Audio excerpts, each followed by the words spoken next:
श्री कृष्ण गोविंद हरि मुरारी हे नाथ नारायण वासुदेव। श्री कृष्ण गोविंद हरि मुरारी हे नाथ नारायण वासुदेव। ओम नमो भगवते वासुदेवाय। ओम नमो भगवते वासुदेवाय। ओम नमो भगवते वासुदेवाय। सच्चिदानंद रूपाय विश्वोत्पत्त्यादि हेतुवे तापत्रय विनाशाय श्री कृष्णाय वयं नमः। श्री कृष्णाय वयं नमः। सच्चित आनंद स्वरूप परमात्मा जो सृष्टि के उत्पत्ति पालन और संहार करता है तथा जीवों के आध्यात्मिक आदि दैविक आदि भौतिक तापों को नष्ट करने वाले हैं, अर्थात जीवों के मानसिक शारीरिक और भौतिक दुखों को दूर करने वाले हैं, उन श्री कृष्ण भगवान को हम नमस्कार करते हैं। श्री कृष्ण गोविंद हरे मुरारी हे नाथ नारायण वासुदेव।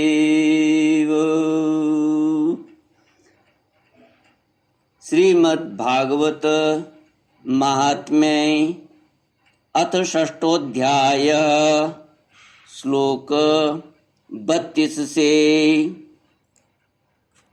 श्री सनकादिक सप्ताह यज्ञ की विधि बताते हुए कहते हैं, इससे पहले सनकादि जी ने सप्ताह यज्ञ कराने वाले यजमान को उसके लिए विधि बताई है कि वह भगवान से प्रार्थना करे कि मेरा यह मनोरथ आप बिना किसी विघ्न बाधा के सांगोपांग पूरा करे। केशव, मैं आपका दास हूँ। सनकादि कहते हैं, इस प्रकार यजमान दीन वचन कहकर फिर वक्ता का पूजन करे, उसे सुंदर वस्त्राभूषणों से विभूषित करे और फिर पूजा के पश्चात उसकी इस प्रकार स्तुति करे। सुख स्वरूप भगवान, आप समझाने की कला में कुशल और सब शास्त्रों में पारंगत हैं। कृपया इस कथा को प्रकाशित करके मेरा अज्ञान दूर करें। फिर अपने कल्याण के लिए प्रसन्नता पूर्वक उसके सामने नियम ग्रहण करे और 7 दिनों तक यथाशक्ति उसका पालन करे। कथा में विघ्न न हो, इसके लिए 5 ब्राह्मणों को और वरण करे। वे 12 अक्षर मंत्र द्वारा भगवान के नामों का जाप करे। फिर ब्राह्मण अन्य विष्णु भक्त एवं कीर्तन करने वालों को नमस्कार करके उनकी पूजा करे और उनकी आज्ञा पाकर स्वयं भी आसन पर बैठ जाए। जो पुरुष लोक संपत्ति, धन, घर और पुत्र आदि की चिंता छोड़कर शुद्ध चित्त से केवल कथा में ही ध्यान रखता है, उसे इसके श्रवण का फल उत्तम मिलता है।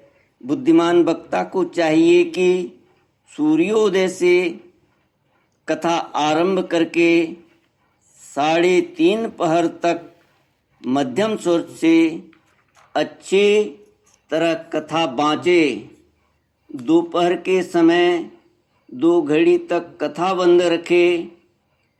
उस समय कथा के प्रसंग के अनुसार वैष्णवों को भगवान के गुणों का कीर्तन करना चाहिए, व्यर्थ बातें नहीं करनी चाहिए। कथा के समय मलमूत्र के वेग को काबू में रखने के लिए अल्पाहार सुखकारी होता है, इसलिए श्रोता केवल एक ही समय हविष्यान्न भोजन करे। यदि शक्ति हो तो 7 दिन निराहार रहकर तथा कथा सुने, अथवा केवल घी या दूध पीकर सुखपूर्वक श्रवण करे, अथवा फलाहार या एक समय ही भोजन करे, जिससे जैसा नियम सुविधे से सध सके उसी को कथा श्रवण के लिए ग्रहण करे। मैं तो उपवास की अपेक्षा भोजन करना अच्छा समझता हूँ, यदि वह कथा श्रवण में सहायक हो। यदि उपवास से श्रवण में बाधा पहुँचती हो तो वह किसी काम का नहीं।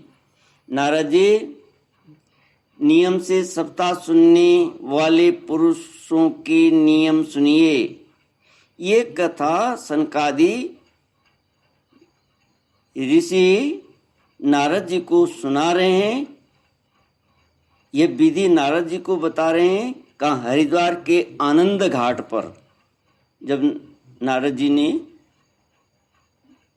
पाप मुक्ति के लिए, जीव मुक्ति के लिए उनसे पूछा था कि कौन सा साधन करना चाहिए, तो वहाँ बता रहे हैं। सारी कथा करने के बाद फिर अंत में ये बात बताते हैं कि सप्ताह यज्ञ कैसा करना चाहिए। तो अब नारद जी को कहते हैं, नियम के अनुसार सुनने वाले पुरुषों के नियम सुनिए। विष्णु भक्ति की दीक्षा से रहित पुरुष कथा श्रवण का अधिकारी नहीं है। जो पुरुष नियम से कथा सुने उसे ब्रह्मचर्य से रहना, भूमि पर सोना और नित्य प्रति कथा समाप्त होने पर पत्तल में भोजन करना चाहिए।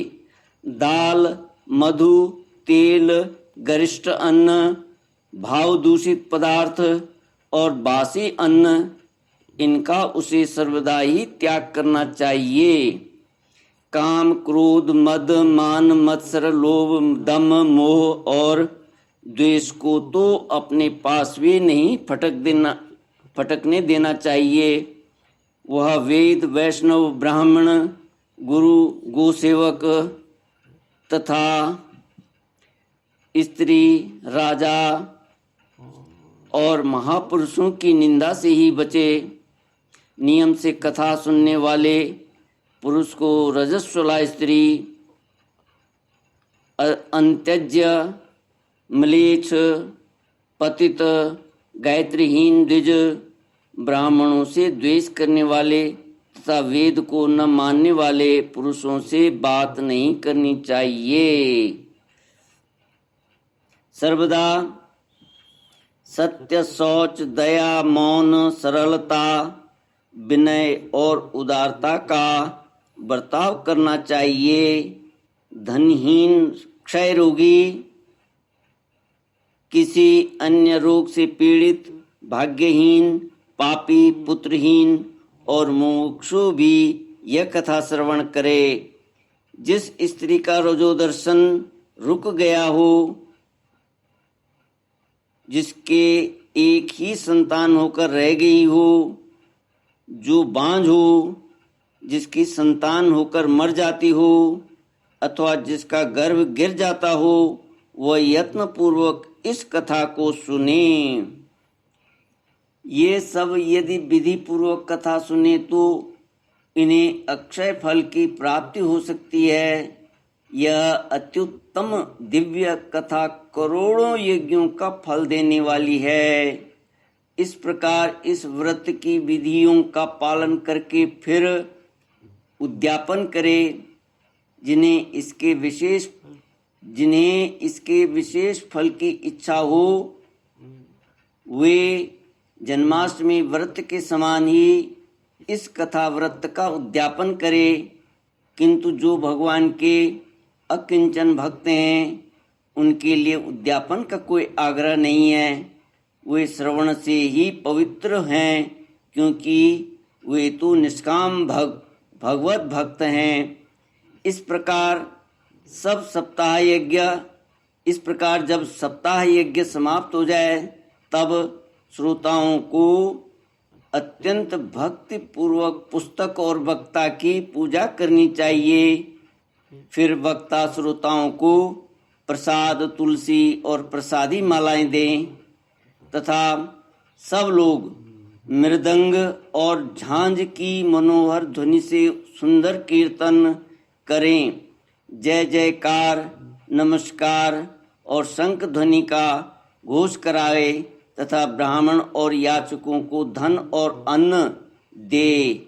श्रोता विरक्त हो तो कर्म की शांति के लिए दूसरे दिन गीता पाठ करे।